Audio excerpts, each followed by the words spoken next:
Your toddler comes into your room and it's 2 in the morning. This is the 3rd time they've woken you up for no good reason. You've instructed them not to get out of bed, and here they are again. The patient and gracious you died at 12 a.m. So you take away their water privileges and you establish a whole new set of rules to ensure they don't wake you up again. You wake up at 1 a.m.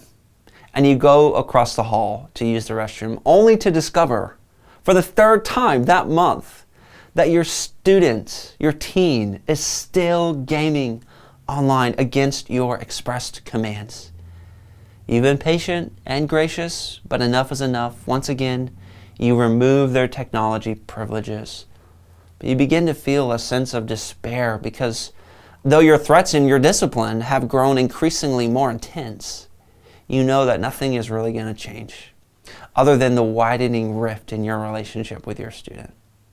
Do you continue to increase threats and disciplinary measures, or do you show grace? As Christian parents, how do we know when to discipline and when to show grace?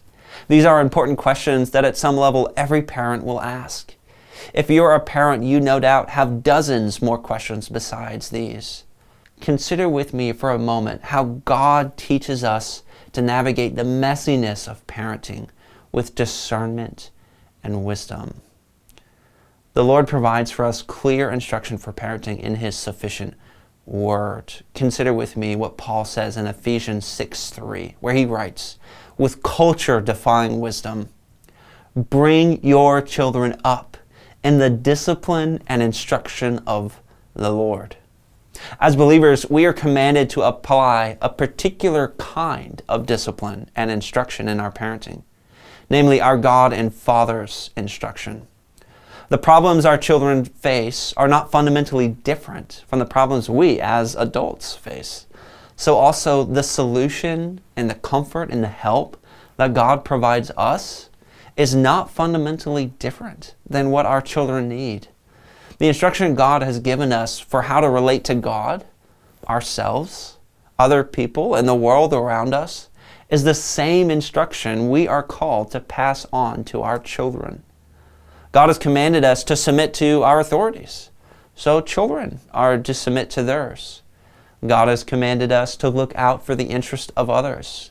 Likewise, we should teach our children not to look out for their own interest only, but also for the interest of others.